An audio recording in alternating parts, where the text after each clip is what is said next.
Hello again, welcome back to Asgard, and welcome back to Divine Journey. So, before we get started today, I want to go over just a couple little housekeeping items, just heads up and that kind of thing. First up, I know this episode's going to be coming out on Friday, and originally it was scheduled for Thursday.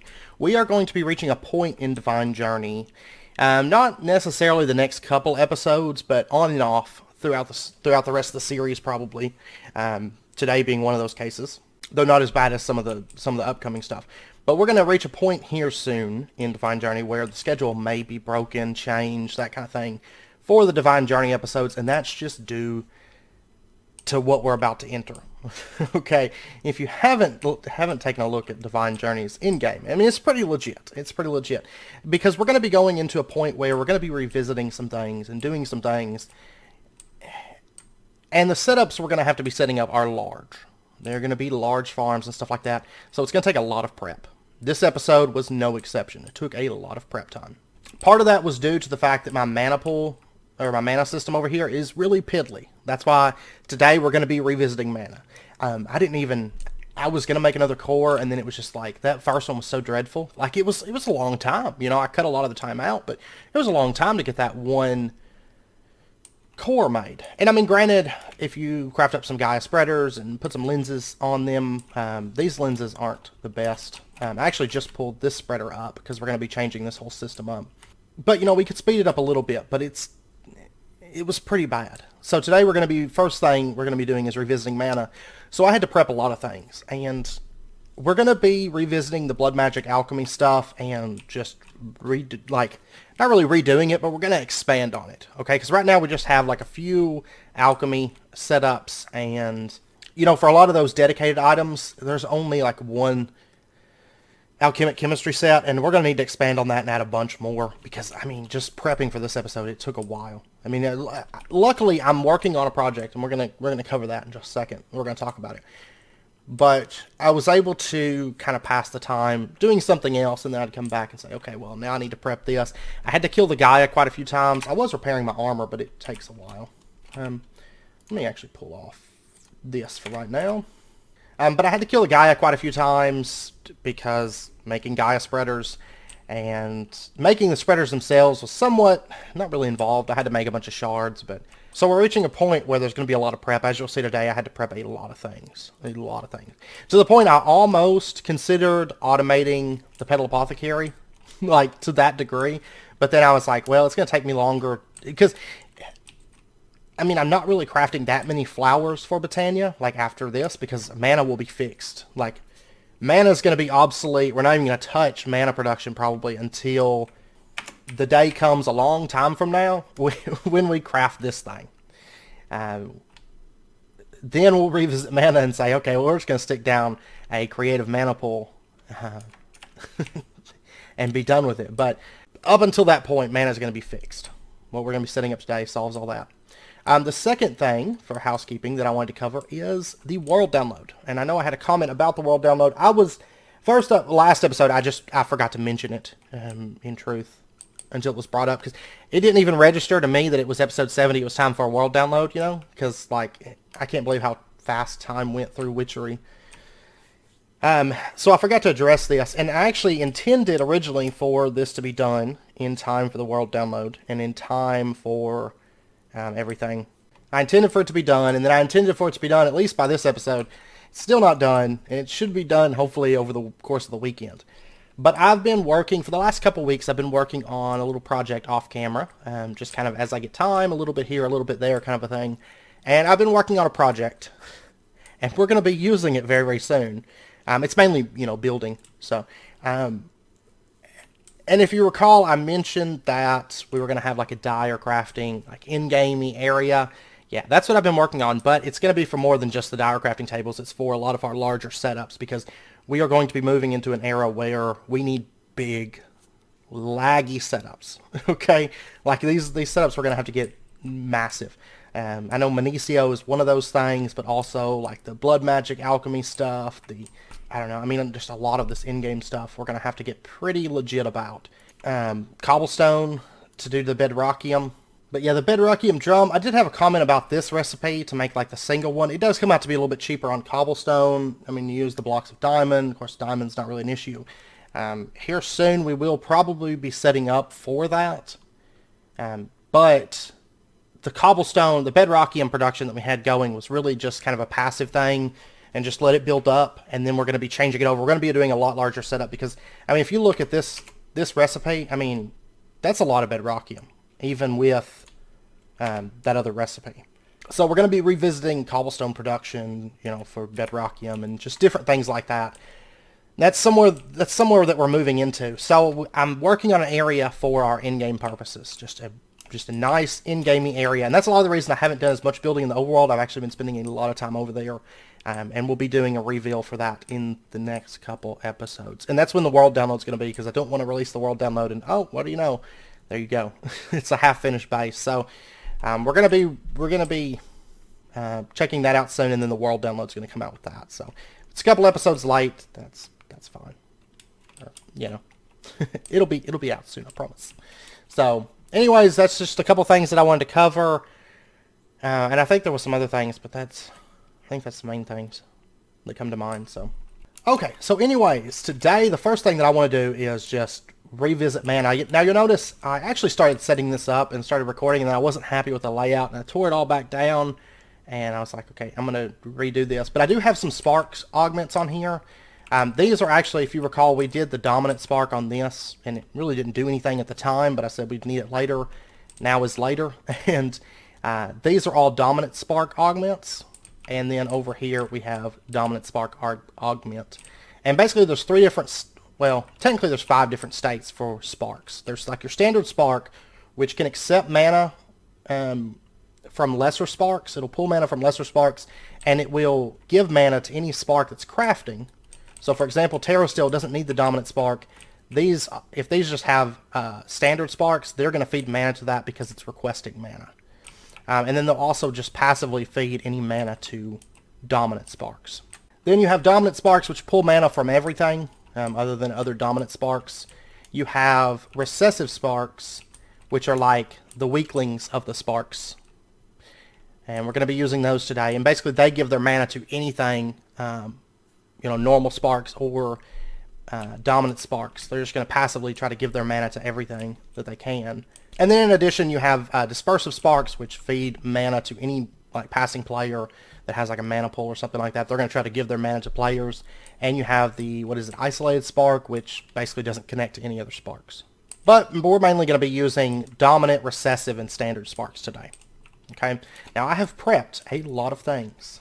And actually I want to show you something, because we're going to be building out a little structure, a little floating structure here. And this right here, the runic glass wither boss proof. Let's actually craft a little bit of this. And grab that. And go ahead and give me like 24. I'm going to show you a little trick. And this is actually technically a bug. That's why I went ahead and made 24. Technically you could do it with just like, make like 1 glass and be done with it, but I'm going to go ahead and grab like a stack of this wither boss proof glass, and I'm going to show you something. Let me grab some cobble just so I can build this up. And the reason I'm going with wither boss proof is if in the event that something bad happens, because we're going to be doing entropyniums, which of course are TNT based flowers, there shouldn't be an issue. Everything should run smoothly, but due to the fact that I know our TPS isn't the best in the world in this series right now, and it's about to get a whole lot worse, I figure we should go ahead and set up like a contingency plan, let's say.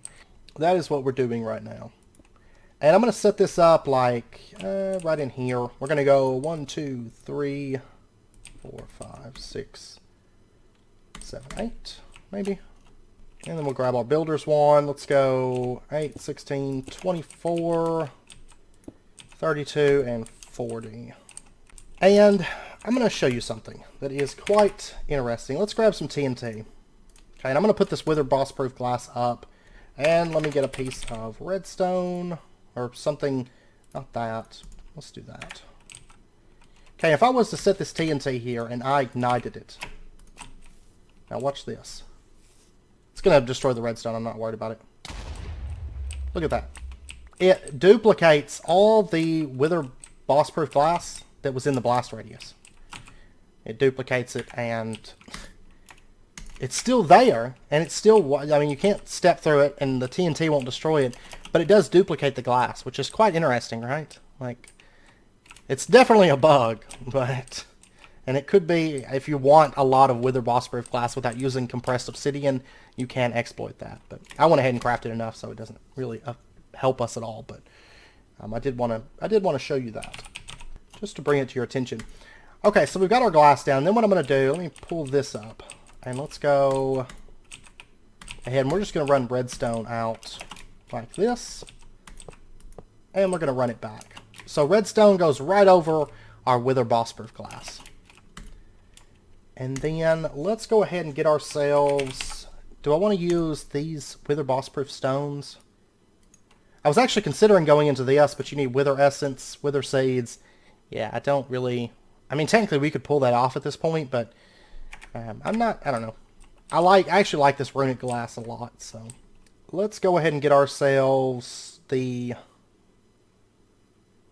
runic dungeon bricks. There we go, and I may actually need more of these, in fact. Probably so. I'm going to go ahead and just run these around the side of this.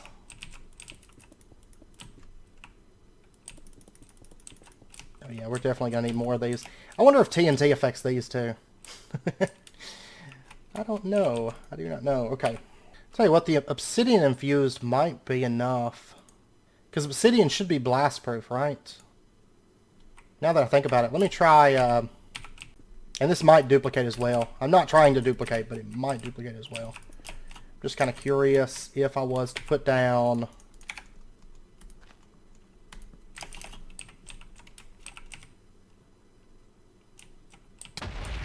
no, it still blows up. Okay. Okay, and then I'm going to bring it down another layer. Oh, I can't use the wand to build this, apparently. That's fine. We'll just do like this. And I'll build something to kind of make this blend in a little bit better, but kind of want like this little floating ball of death up here. It's going to look cool once we get the bottom on, because it's going to be a lot of spreaders. A whole lot of spreaders. Okay. I'm going to craft some more of those in a minute, but that should be good for right now. And then what we're going to do, this is where I spent a lot of time prepping. This is the flour that we're going to be using. Entropyniums. I crafted 40 of these things. That's why we have 40 block spaces. Technically, I'm tempted to maybe cut out like the middle section there and fill it. Because part of me thinks we should have some overflow flowers in case something goes bad. Okay, what I'm going to do is I'm going to pull this up right through here, and that way we have like maybe 8 extra flowers, because this is going to produce a ton of mana. It's not really going to matter if we cut down a little bit of the production, because basically I want as many block spaces as there's flowers, but I do want just a little bit of overstock, and that's simply due to the fact that, of course, the entropynium is not going to absorb explosions if there's mana in its buffer. And so if we do this, there'll be like 8 extra flowers sitting around that will be able to absorb any like rogue explosions that kind of would normally blow up stuff. That's not to say it's not possible that there may be at some point some explosions that could escape if there's like just a ton of lag or something like that. But I don't think that's going to happen. I don't think so, because I think we'll have all the safety precautions in place to prevent that. But I guess we'll find out. So we have a little structure like that. And then what I want to do is we're going to put our entropyniums, and we're going to set these things up like here. And we're just going to kind of run these around our structure, because they're going to be able to absorb explosions up to 8 blocks away. They should be able to absorb like above them as well. They should. I didn't necessarily test that. Maybe I will real quick. If it's an issue, I can just raise them by like 1 block or something, but I actually do it on this side. Okay, so if we set TNT down right there, entropynium should grab it. Yeah, entropynium got it. And if we take a look here, let me grab this. They're all trying to connect to the spreader that's over there. That's funny. Okay, it was this entropynium that got it. So, I mean, you can see the one farthest away from the explosion side is the one that grabbed it. They have a massive, massive range. Okay? And, I mean, technically, you can make a box, you know, have no chance of anything being destroyed. But I think this is going to look pretty cool, and there shouldn't be any destruction that's possible when using this setup. Shouldn't be. But you never know. It's Minecraft, so. Alright, I think I've got like 2 extra flowers. So these extra 2, I'm just going to put there and there. That'll be good. Okay. So there we go. We have this massive structure with entropyniums all around it. And then what I want to do, let me grab... it's not living, it's mana pools. Got 39. I may need, let me actually craft a little bit more of those. Yeah, I'm definitely going to need more pools. So let's go ahead and craft up... It's funny because when I start crafting, I see the blocks right there start breaking and stuff. Alright, let's go ahead and go like, let's see, 1, 2, 3, 4, 5, 6, 7. I'm actually going to do it like that. So 5, 6, 7, 8. Let's actually trim this back slightly. Because we're going to have, right over here, we're going to have 1, 2, 3, 4, 5, 6, 7, 8, 9 mana pools. Just a straight line of mana pools. That's actually going to be our mana battery like buffer. And I will say some of this little area is going to get trimmed back. Well, I mean, it won't have the full space. But in truth, we don't use that setup very much. So I don't mind it. There's 6. And then I guess we'll go... Let's see, they can transfer 12 blocks. 3, that's 9. 10, 11. That should be fine. And we're going to bring that out like that. So we have this massive, massive mana battery. It's a big setup, but it's going to... We'll never have to worry about mana again within this series. So, okay, so we've got that laid out. And then we're going to have to get ourselves some sparks. Luckily, these things aren't terribly expensive. And I'm also going to want recessive augments, and I don't know, do I need any more dominant augments right now? I don't think I need any more right now. We will a little bit later on, but I've put dominant augments on these 4. Of course, the Terra's still set up, and this mana pool as well.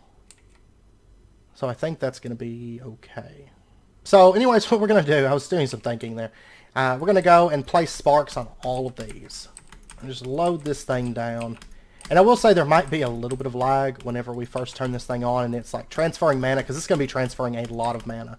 In my test world, this setup was producing like a filled mana pool, like, we're talking like a minute. You know, it's crazy fast. It really is.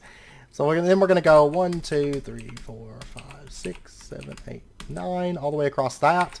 And then what we're going to do is these recessive spark augments, we're going to go ahead and just put these onto all of these sparks. But my main thinking is, I mean, we're going to be crafting awakened cores. I was looking through everything that took the runic altar and like a lot of mana to craft, right? So awakened cores take, of course, like a full mana pool. And then the once we get to the infinity ingot, it takes 50 mana pools to craft an infinity ingot. That's a lot of mana. You know, if you've ever messed much with Botania, you know that 50 pools is a lot of mana. Not to mention, well, we could do the Terra Shatterer, but then again, at the same time, it's like, well, we're not too far from the Staff of Power. I don't think. I haven't actually looked at the recipe. Let me actually take a quick look. Staff of Power requires... That's not really that bad. Because this stuff isn't that bad to craft. Once you have Awakened Cores, Draconic Energy Cores, it's not terribly expensive to make the Draconic Evolution stuff. So maybe. Maybe. We'll see. But anyways, recessive sparks on all 40 of these, which mean that they're going to send their mana to here. Like, as soon as they get mana, they're going to send it off to this line of sparks, as well as this dominant spark, and then these are going to send their mana to the dominant sparks all throughout here.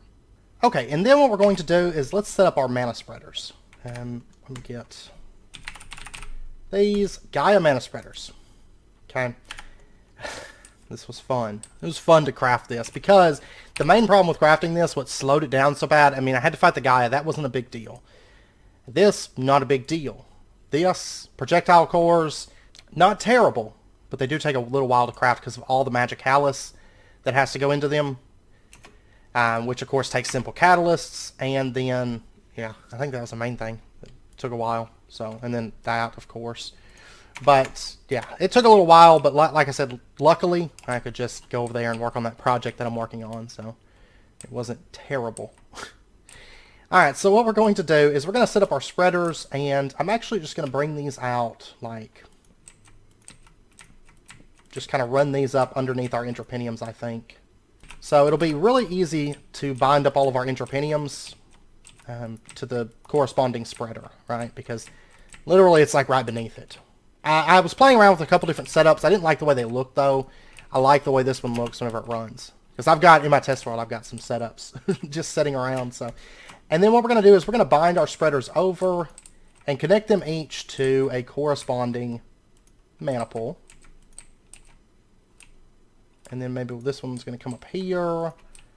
This one is going to come up here. And the main thing, we want to make sure none of these spreaders are hitting each other. They shouldn't be. That was some of the problem that I had with some of the other setups, was they were hitting like other mana pools and stuff like that. So it's kind of a problem. Okay, all of these should be bound to a different mana pool, and each mana pool should have a spreader, and everything should be right with the world. I know it looks like a big convoluted mess, but each of these should be facing one. It's going to look really, really cool, by the way, once it's turned on. Just wait. It's exciting. And then what I'm going to do is take and bind these entropyniums, make sure that they're bound to the spreader directly beneath them. And technically, we could move the spreaders down. It would technically make it a little bit faster. But using these Gaia mana spreaders, we're going to be making lenses for these, and these things are going to be super fast as is. There we go. That one's got mana now. And if you notice, the mana gets immediately sent over to the sparks, and then the sparks probably transfer it to something else. But thing is, like, even aside from, you know, just the awakened cores and the infinity ingots, those are the big money items, right, that take just a ton of mana. But then in addition, making the Zakar stuff actually consumes a lot of mana. Like, I was running out of mana constantly when I was crafting, like, most any kind of Zakar stuff, because our little mana system with like a few entropynium, or entropyniums, endoflames, it wasn't going to keep up. It wasn't going to keep up with the endgame and where we're headed with stuff and the scale of stuff that we need to do and, you know, all of that. Okay, now each of these should be connected up, and then I've got the two in the middle that we're going to connect up like that. And I like this whenever it was running in my test world. My test world's like a light show right now. Like, there's stuff everywhere. But, alright. Just mana bursts going everywhere. There we go. That's all connected now. So mana should be able to be sent down, and then the sparks are going to transfer it to here. These sparks are going to transfer it to the dominant sparks that are around. And everybody should be happy. There should be plenty of mana going around. And then what we're going to do is we have to set up a little bit of redstone control, because we don't want this thing running wild. Okay?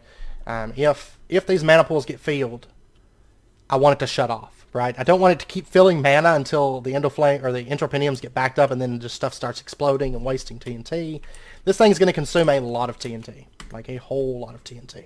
Okay, so what we're going to do, actually before we do that, let's go ahead and start our TNT. I don't know what I'm typing there. Let's go ahead and start our TNT production. And I'm actually just going to use Ender Chest line for this. And then I'm going to want some conduits, just item conduits. And conduit speed upgrades sounds good. Okay, I was wondering, because it's taking a second to make the ender chest, but it's because of this. I've had this thing running, making 256 storage things pretty heavily. There we go. Which I did order it again, so that's probably going to mess up. Or it's going to make too many, but I've been ordering 256s. We currently have 52 of them right now, so which is good. It's good. We're getting somewhere on that. And about to make another of the big ones, actually. Once we get up to a stack of 256s, then we can order the big ones. So I'm doing it that way. I'm just ordering like so many 256s at a time. That way I don't just burn through everything like in one go. Also, it's not too bad. We will speed that up, but not yet. Not yet at all.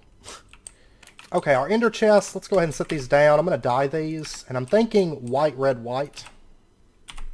And then let's go ahead and get ourselves an export bus. Let's get a crafting card. And I think this may be fast enough. Honestly, what I may end up doing is getting into a little bit of magical crops and doing like a creeper farm, and then like, yeah, probably just a creeper farm to make gunpowder. But we'll see. I mean, I'm going to let this run for a little bit, and then I've already got creeper seeds made, so if I want to add that in, that's not really a big deal. And have that producing gunpowder. And maybe even use external crafters to speed up the whole crafting process, but I don't know for sure. We'll see. So anyways, I'm going to put TNT into this, and I'm going to put crafting card. Oh, yeah. That's not going to be nearly fast enough, is it? Let me get some acceleration cards. There we go. That's a little bit better. Now, there's still going to come a point where it kind of slows down. So that's why I'm considering going into like a creeper farm, creeper seed farm, and have it externally crafted with faster crafters. Because AE2, especially with our system, because it's very big, it's not the fastest thing in the world, but for right now, this will work. Just to kind of get it running and at least get the setup going. And then, yeah, I'm probably going to put a little creeper seed farm in our in-game area is what I'll probably end up doing. And there is a little bit of mana in here, you'll notice, but it's not really enough for the spark to care to send it. Okay, so what we're going to do then is we're going to set up just a little bit of Redstone Control. And actually, I got the Tesseract. I don't actually need that Tesseract, so... Okay, so what we're going to do is we're going to have Redstone comparators coming out of this. I'm not going to put one on this mana pool, and that's mainly because I've got spreaders. Well, actually, I could put it on this side. Yeah, we're going to do comparator, comparator, comparator, comparator, comparator. And then on the other side, let me get just a couple more comparators here. 3 more should be enough, I think. 1, 2, 3. Yeah. And how do I want to do this? I might do the potentiometers. Potentiometers would look better. I did craft some of these when I was messing around with stuff. But the thing is, we use these on ATM actually. I don't think it will pump. Well, I'll tell you what I could do. Or am I worried about reading all of these? In fact, I could make it a lot cleaner if I only read from like maybe the central pool. Because the center pool should be able to feed to everything, like on both sides. I don't think we necessarily need all this, because basically if one of these fills up, well, it's just going to, you know, the mana's all going to get sent over to this one then. These should be close enough that it's not going to be a concern. Let's see, for example, there's a, well, put this here. Put 1 spark right there. Okay, for example, if I was to put in, and that's feeding into that mana pool, if I threw this into here,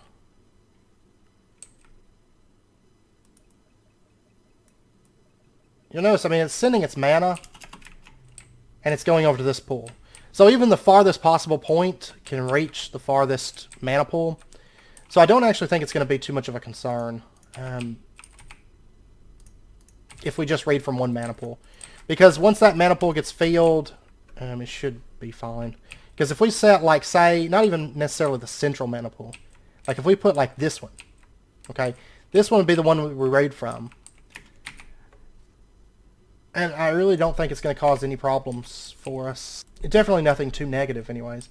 So if we put the redstone comparator down right there, and then right over here we're going to put a potentiometer, and we're going to set this up to 15.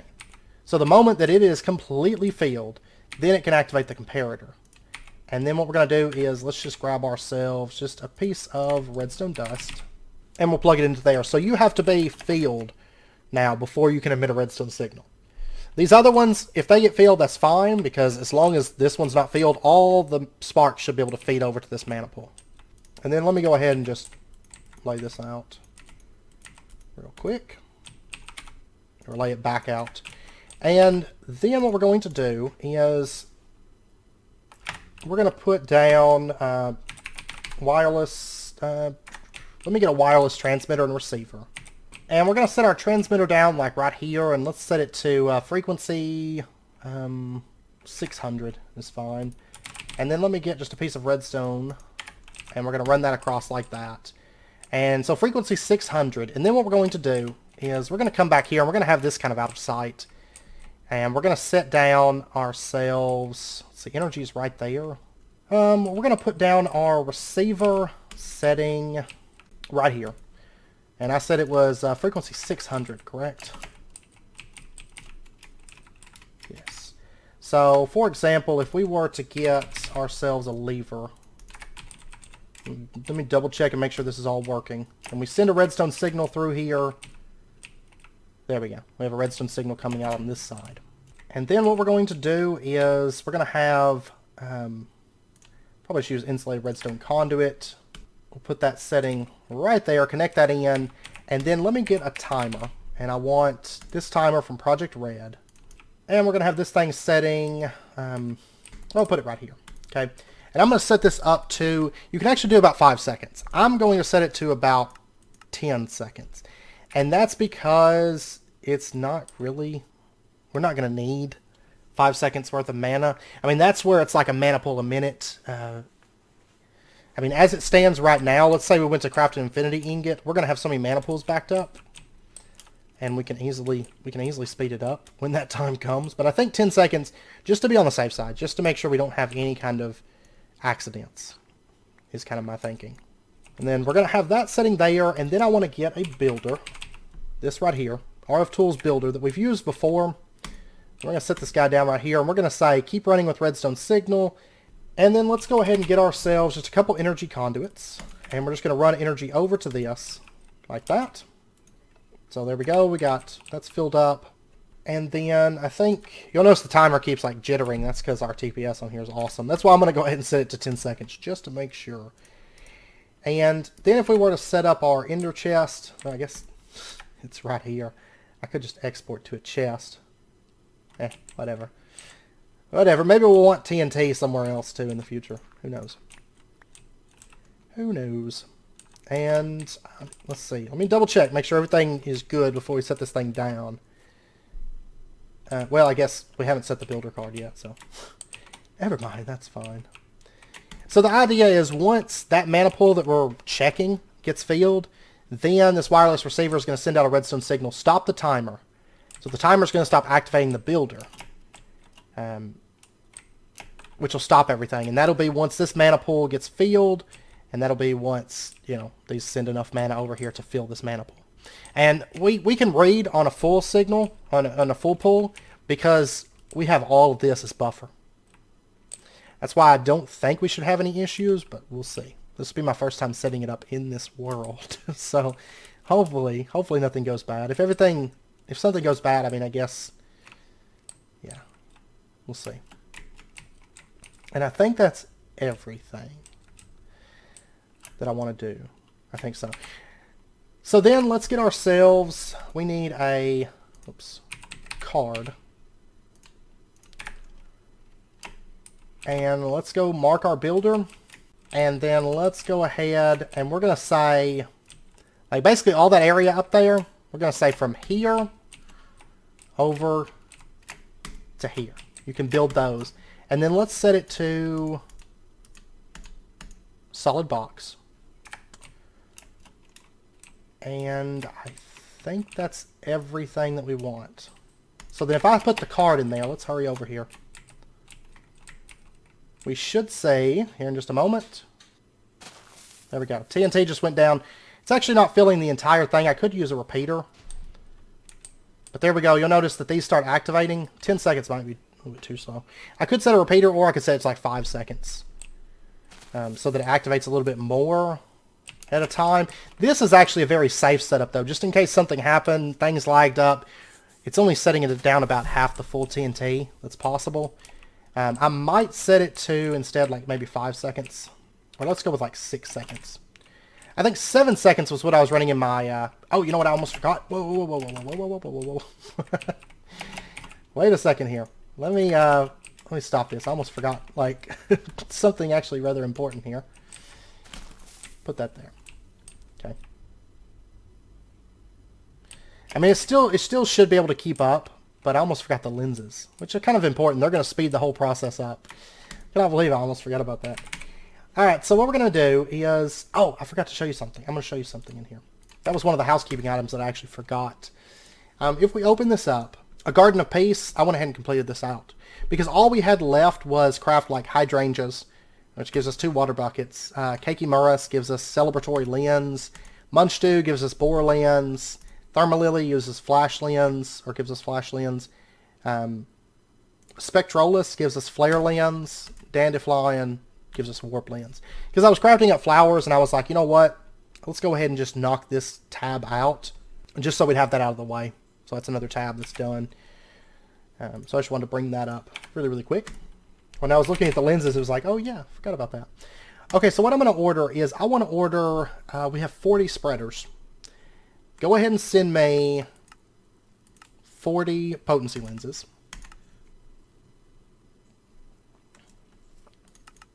And 40 velocity lenses. And I actually went ahead and prepped runes. If you take a look here, still got 24 left. I just ordered like a stack of those after everything was done, because I knew we'd need lenses. But yeah, it dropped like, what, 3 batches of TNT, and look at our mana pools already. Like, it fills up mana fast. With that many going, like, look at that mana pool already. Well, part of that, though, was from this, but even still. Mana is going to be done. Okay, so how are our lenses coming along? We have potency lenses. We have velocity lenses, which are still kind of crafting up. And then what we're going to do is we're going to combine these together. And, man, I wish these things would stack. Let me actually empty out my inventory just a little bit here. And then I'm going to get a slime ball. And we're going to go ahead and craft a bunch of these composite mana lenses, potency velocity, which is actually a very powerful lens. And we're probably going to upgrade all of our spreaders to have this. You know, we had a couple that had like potency lenses before, but potency velocity is just better because it increases the speed that they send stuff as well, which cause mana burst to be a little bit more regular. I mean, all in all, this whole setup is not terribly expensive. It's just mainly blood magic that slows everything down right now. We're definitely going to have to boost up blood magic. The rest of it, I mean, I had to craft, like manually craft the soul shards, but, you know, that's not that bad because it's really just like shift click and there you go, more or less, because you can just, you know, I just crafted them in the AE terminal. But it's not like they're expensive or anything. And basically what these do, like if you were to run this setup, okay, you can actually set it to like a 5-second timer, so TNT is going off every 5 seconds. And the combination of potency velocity lenses with the Gaia Spreaders, even at a fairly long distance, like we're talking, I had these in my test world in one setup, I had spreaders like this high up and a mana pool like this far down from it. And that spreader still cleared that out in like just a couple seconds. Like 5 seconds, it was basically like, I want to say it was around 4.5 seconds is what it took. I was setting it to like 5 and 6 seconds just to be on the safe side. I mean, it does. It clears out the mana like super quick. Oh, do we have just enough? We made just enough of these. That's awesome. It's actually not intended. Okay, so there we go. And if we fly around, I want to make sure that all of these are spreading just fine. And in truth, it's very, very possible that some of these entropyniums will never get used. But like I said, I mean, it's kind of a safety precaution. If anything ever goes bad, we have some extra entropyniums sitting there to kind of help things. Okay, so now let's go ahead and remove this redstone signal. The timer should have activated now. There we go. There comes the TNT.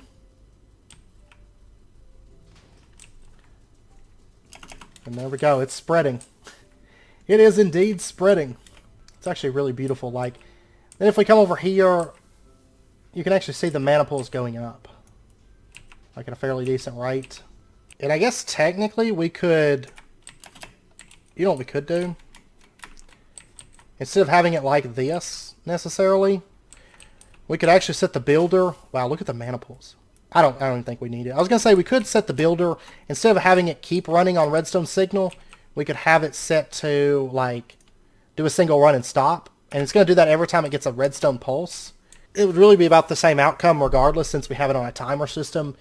But we could have it do a single run and have it set up to like a, you know, a 4-second or a 4-tick repeater or something. And probably have time to place everything. But honestly, I don't think it's going to be needed. Like, look at this. Like, every couple seconds, it, like, boosts these pools up. Like, it's insanity. It is just absolute insanity right now. I mean, it's like every time it bursts, like, let's watch this mana pool. So it bursts, and, you know, it moves up a notch. Like, every single burst, it's still moving up. And this is being spread across 9 different pools. So you take all that into account, it's like a minute, minute and a half. We could actually speed it up even more, like I said. And so to where it's filling about a mana pool a minute, maybe a little bit faster than that actually. But very, very simple setup, I think. And it's going to produce a ton of mana. Now it's probably eating through gunpowder. We have 42,000. Sand, we still have 1,000,000.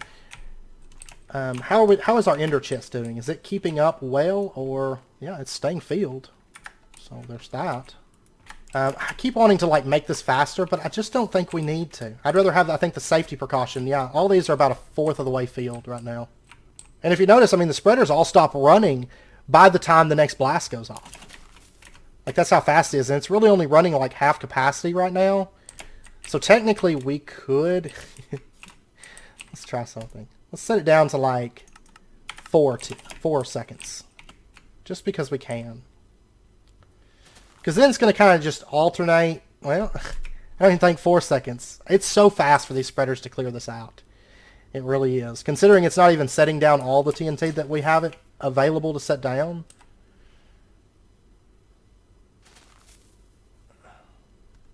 And if we take a look at these pools, oh yeah, look at that. It's so fast. And the crazy thing is, I mean, I'm not cutting out a lot of time in this video. Like, it's actually filling up just really fast. So, honestly, I think we could craft infinity ingots with this setup. Especially if we had like a dedicated way to get gunpowder. That's going to be the biggest concern right now, is gunpowder steadily going down. But I actually think the mob farm should be able to make up for it. And honestly, I mean, after this runs for a minute, it's going to shut off. And it's going to be a while, like, before we have to run this thing at full capacity. It'll mainly be whenever the infinity ingots come up, you know. So honestly, I'm thinking about just breaking this whole system off. I can use these spreaders elsewhere. Oops. Because in truth, do I really need this setup anymore? Not really. Really, we could get rid of the Gormialis setup too, I think. And just kind of run mana off over in that direction. I'll probably maybe leave the Gormialis setup, maybe. We'll see. So how's this doing? Halfway filled now. And so now what we can do, now that we've got that in place, let's go ahead. Oh, I'm going to have to go charge that thing in a minute. Let's go ahead and get a couple more of these. I think we're going to start with 3 spreaders for right now. And let's go ahead and get a few of our Gaia Spreaders real quick. And let's go ahead and pull this lens off. We don't need it. We need potency velocity. So if we had a spreader setting there, a spreader setting, say, right here, feeding into the runic altar. We're going to speed this up a little bit because I don't want to craft cores like we had to craft cores before. Honestly, I could spread out the mana pools. I might rework the mana pools slightly, just so we can have more of these feeding into the runic altar. And if we set this down, there we go. But yeah, maybe I'm not really going to be using the distributor anymore. I'm also not going to really be using this setup anymore because it's all going to be coming over here via sparks. So I may rework this. I'll just rework this off camera though. What is this madness? What is this madness over here? Okay, and let's get the stuff to make an awakened core now. So, or actually we can just order it. Let's order ourselves an awakened core and see what it does with 3 spreaders. How fast it runs. I should have pretty much everything. I went ahead and prepped up a lot of cores. Wyvern cores, I think we're setting at around 40-ish. Yeah, see, it's kicking through that a lot faster, but I feel like I still want more spreaders. I mean, that's not a terrible speed, but it's still... And we really don't have to worry about this running out of mana, because if you look right here, these are going to be shipping mana over. So these pools, or these spreaders, aren't going to be able to drain this mana pool, no matter how hard they try. And they're not going to outproduce all of this. Like, it's just not possible. It is not possible at all. Yeah. See, I don't even think I need to upgrade the speed. I think this is more than fast enough. Yeah, and that's with 3 spreaders. It's about halfway done already. It's not bad. But if I was to rework this and maybe put, like, you know, mana pool, have the mana pools a little bit more spread out, or even just lined up, and then the sparks all facing that, I think it would be pretty powerful. And you want to see something really, really funny. Watch this. Let me order Terra Steel. Go ahead and send me 5 of these. Watch this. Shoom. It's pretty quick, right? Shoom. Yeah, so very, very fast now. And you'll notice, I mean, it's not even impacting these pools whatsoever. Uh-oh, this is going to be filled up soon. It is draining a little bit because of that Terra Steel. I guess if we were to order, like, loads of Terra Steel, it might back up, but, yeah, overall, I think it's going to be fine. Oh, by the way, that core is already done. Like, didn't take it very long. So, it's just about, like, I've got mana pools that are filling up right now, and then, of course, all the mana is going to get transferred to these. So these ones down through here are going to get filled faster. So it's just about to stop here in just a moment. It's honestly a little bit OP. Like, mana is over. There we go. That one just updated. It filled up. And you'll notice that now it's going to stop dropping. Now, technically, if anything ever happens and it does lag and it causes more TNT to get dropped, oh no, we still have all this buffer as kind of a safeguard, right? All of these have their own dedicated mana pool that they're going to have to fill up, and that, you know, that's a lot of issues, a lot of bugs that could happen. And then even then, we still have extra entropyniums to kind of act as a safeguard. So we don't even have to run this thing anywhere near full capacity, full speed. Because if we did, it would just be such overkill. Like, there's no point in it. So I think that's probably good. And if we take a look at gunpowder, so we used about, it was about 20,000 gunpowder. But that was to fill up all these mana pools. We crafted some Terra Steel, we crafted a core, you know, and to fill up 9 mana pools. So, I will probably end up putting creeper seeds down and just kind of automating the whole gunpowder method a little bit faster with magical crops, maybe. Maybe, we'll see. We'll see how fast that gunpowder repairs itself. I mean, now that that's filled, I mean, really, how much mana am I going to use out of that? I mean, a pull every once in a while isn't nothing for this system. To kill, like just to kick through. And of course, whenever we use all that gunpowder, we did fill up buffers too. So there is that in addition. Now technically you could put things like maybe iron ingots. You could fill this up with iron ingots and only keep like a stack of TNT if you wanted a smaller buffer. That is an option as well. So you don't have so much TNT backed up in there, but I don't mind it at all. So, I'd call that setup a success. I would definitely call it a success. Okay, I was cut for a little bit while I was editing down some footage and stuff, and you know, I had those extra Gaia Spreaders, and there was a reason that I made those. So now, now if we take a look here, I removed the spreaders that were over here, which gave me a couple extra Gaia Spreaders, and I just put sparks onto these, dominant sparks, and replaced this dominant spark with just a standard spark. So now, like, it was funny because a few days back I ordered Zacharium. And Zacharium actually uses, if you take a look at this step right here, uses a lot of mana, okay? And it actually ate through, like, everything, and it was pretty bad. Now if I was to order, say, 4 Zacharium, like, look at that. It's, like, crafted by the time I get over here. Like, by the time I walk over here. And you'll notice the TNT starts priming, and it's gonna... I don't know. It used up mana somewhere. Like, I guess it's like a sliver off of these. And then in addition, I reworked all of this. So, I've been cut for a little bit. This is just something I was playing around while I was editing. Just like, I'm going to stick a roof on this. But, I removed the old mana pool that was up here and stuff, and just kind of covered it over. And I put the rest of our spreaders and made lenses. These are actually the same lens. It's just I did, I think, velocity before potency. But for this spreader, or for that lens, it doesn't actually matter. It does the same thing. But now, instead of only having 3 or 4 spreaders, we now have, what I think we had 3 before, right? When we crafted that core, now we have, what, 13? And if we were to order Terra Steel now, watch this. This is crazy. Like, the particles can't even keep up. Like, they don't even render properly. So, and there goes some TNT. Get to work. Get to work. I love it. Just like the ceiling of death up there. Honestly, there's not many setups in Divine Journey that I can say, that's better than good enough. Like that's better than what we need. But I can definitely say that our mana setup is better than what we need. Okay, now while we have a little bit of time, I was editing the footage to kind of see where we were at on time. And let me pop over here. There's something that I would like to do today before we end out the episode, and that is I want to resurrect the dragon so that we can get another dragon heart. I had to cut for a second. There's something over there that I don't want you guys to see. It could connect to our endgame setup. I don't know. Maybe so. Anyways, actually, I want to go back here. I can't turn my camera too much. Oh, by the way, look at this. Look at this. I gotta sort through this again. Some of this stuff doesn't go in places because I don't have it in drawers, but look how many... I left this thing running. I actually need to go take it out. But we have almost 3 stacks of end portal frames. I don't think we need nearly that many. I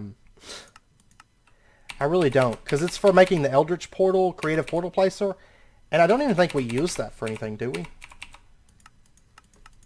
I mean, it doesn't show anything that we need it for, but I don't know. We'll see. Anyways, I just want like a stack of cow souls. We have so many souls built up, and not all of them are stored in that chest right now. I haven't bothered to move them out. I need to set up a drawer for them. Alright, but what I want to make is the resurrection stone. And go ahead and keep these. I'd rather use something that I have a lot of. Oh, what am I missing? Oh, charged. We should have, no, I guess we don't. And I'll tell you what, while I've got that ordered, oh, we already made this. Okay. I want to grab this.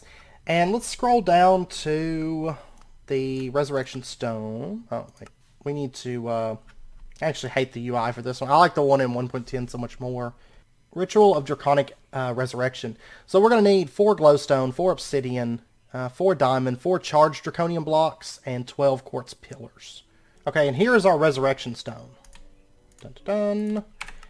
And that should mark that quest as completed. Yeah, we won't be able to turn it in until we make this, but we'll get to that. Just not a huge rush, I guess. Maybe it is, but... And I know there was a lot of discussion in the comments about... For the last episode about, well, a couple things. First up, the RF Tools spawner for spawning the Ender Dragon. Technically, we have a syringe. Oh, I thought we had a syringe with a dragon in it. Maybe we don't, but that's fine. I can get one. I was thinking I already got one, but... Maybe not. Well, even still, we are going to get into making the dragon, the whole thing, a bit easier. We're not going to use the resurrection method, like, extensively, but we are still going to use it a little bit. There is, in a while, it's going to be a while, but we'll be able to do a dragon dimension. They're kind of expensive to do, like to do dimensions in general. They're pretty expensive. We don't nearly have the Minicio that we need at the moment. But we will do a dragon dimension later. We might look at the RF Tools method for spawning the dragon. But it just depends. Because, like, the thing is, with just a little push, I mean, these things are not expensive, making the draconic stuff. Which, of course, is what we're going to want for killing the Chaos Dragon. And we're going to need to farm the Chaos Dragon quite a bit within this pack to get Chaos Shards, to make Chaotic Seeds, and so on. So, I don't know, because, I mean, the Chaos Dragon drops, he should drop 2 hearts. So, we're going to be getting hearts from that as well before too long. So, I don't know how extensively we're going to go pre-Dragon Dimension if we actually need the RF Tool Spawner. If we need the RF Tool Spawner, we'll tackle that. It all just depends. So, because once we have the Minicio and stuff that we need to craft, there we go, there's those. Once we have enough stuff that we can craft up the Dragon Dimension, I mean, honestly, the Dragon Dimension is the way to go. And then we will probably automate the Ender Dragon and stuff once we get to that point. But I'm just going to play it by ear. I'm not too worried about... I don't think Dragon Hearts are going to be that big of an issue compared to some of the other stuff that we need for this pack. I really don't think Dragon Hearts are a huge concern at the moment. Just because there's many different ways that I can go about doing those, and I don't anticipate too much trouble with it. Okay, so what we're going to do is just around in here. It has to be fairly close to spawn. Let's go ahead and flatten out a little area, and we're going to set up for resurrecting the dragon real quick. Just before we end out the episode, and then beginning of next episode, we'll get our stone. So, because I'm going to resurrect the dragon a few times off camera, just because it'll get somewhat redundant, I think. But it's really not an expensive ritual at all. Let me grab this. I think in 1.7, I wish this would work. Yeah, they don't have to be in the exact configuration as long as they're within 5 blocks of the resurrection stone. It looks better if they're symmetrical. Well, we don't really care about the way it looks particularly. Let's go ahead and... It's glowstone on the outer? No, inner. Okay. I mean, glowstone on the outer. Obsidian on the inner. So we're going to lay this out just like the book details. There's that. And then we need... let's do... The charged draconium is 2 tall. The diamond ones are just 1 tall. So we'll just lay it out like that. Stick our diamonds right there. Our charged draconium right there. And then just shift right click. And stuff's going to happen. And so that's why I'm not too worried about the way it looks, because it gets destroyed, so it doesn't really matter. Alright, so the Ender Dragon is back. Did it not bring back his stones? It's supposed to bring back his little things, but apparently, at least I thought it did. Yeah, hey, they're here somewhere. Okay, yeah, there we go. Actually, I think he has a short, brief period of invulnerability, doesn't he? Which he's going to get even easier here, like, very, very soon. Honestly, next episode we may start looking at weaponry. Yep, give me that heart, and... There we go. Easy as pie. Honestly, I should have prepped, like, maybe 2 resurrection stones when we came here. But you'll notice the obsidian stays, so we'll have this little spot. I'm going to go ahead and mark it as... I'm just going to say res. There we go. And I'll take all this XP. Why? I really don't know, because we have like 1,700 levels inside of our thing, but that's fine. Where do I leave? Right over here. Okay.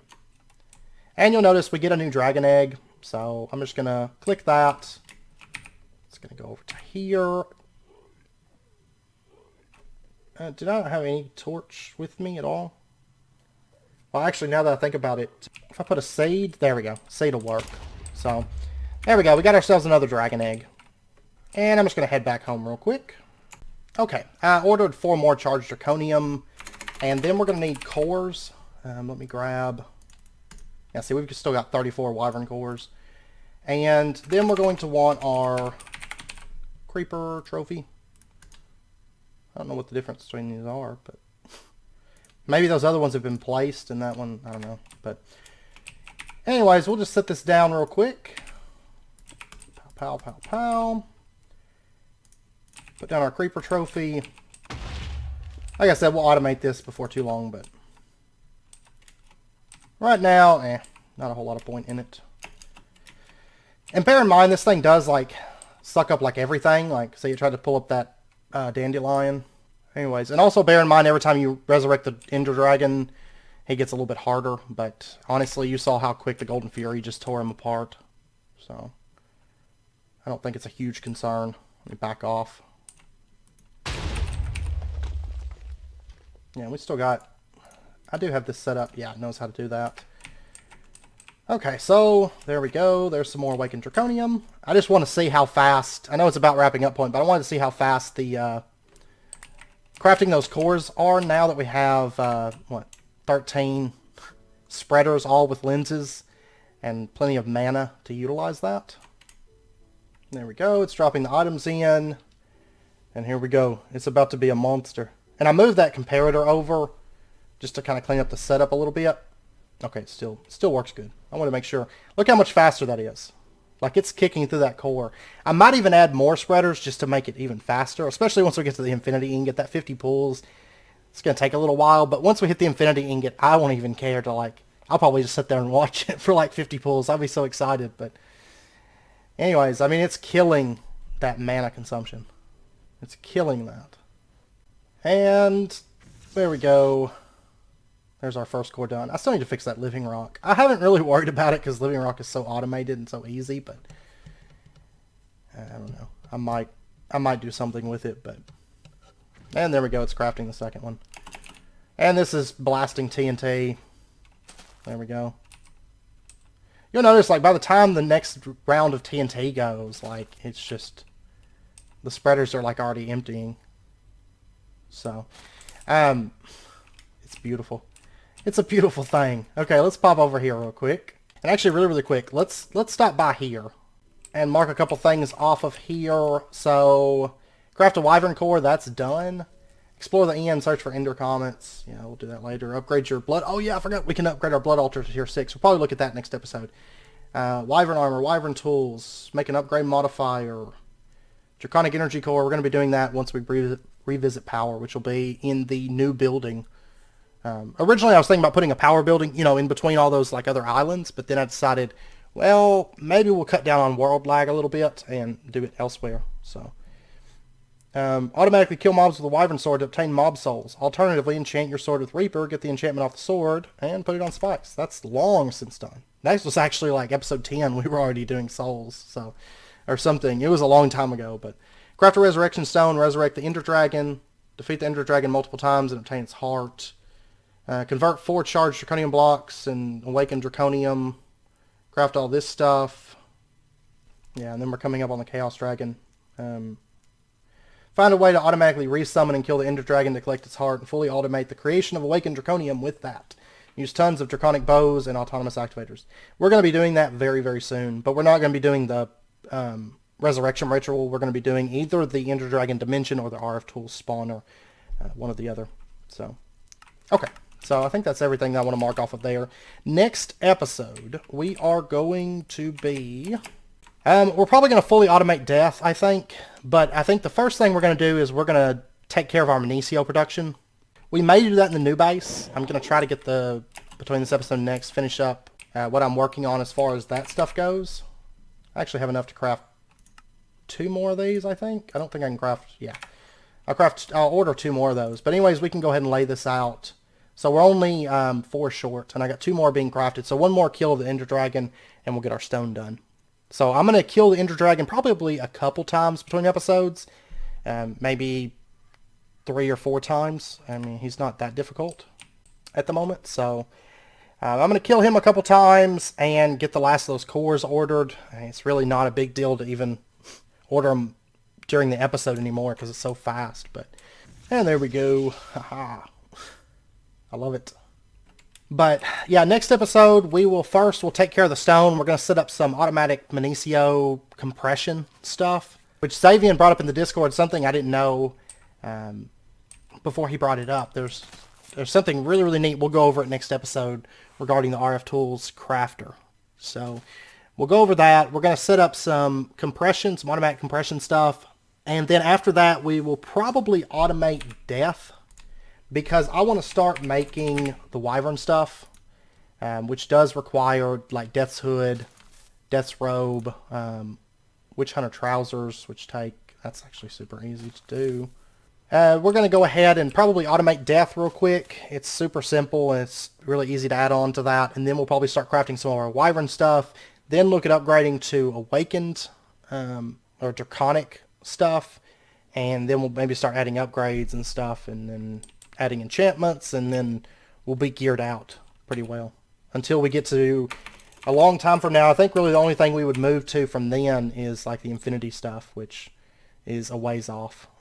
As you can tell, this is pretty much like once you reach the end of the game, then you do this stuff. So and out of curiosity, what is the first quest? Just really quick, let's get creative. Creative bookcases, which technically we could craft these out.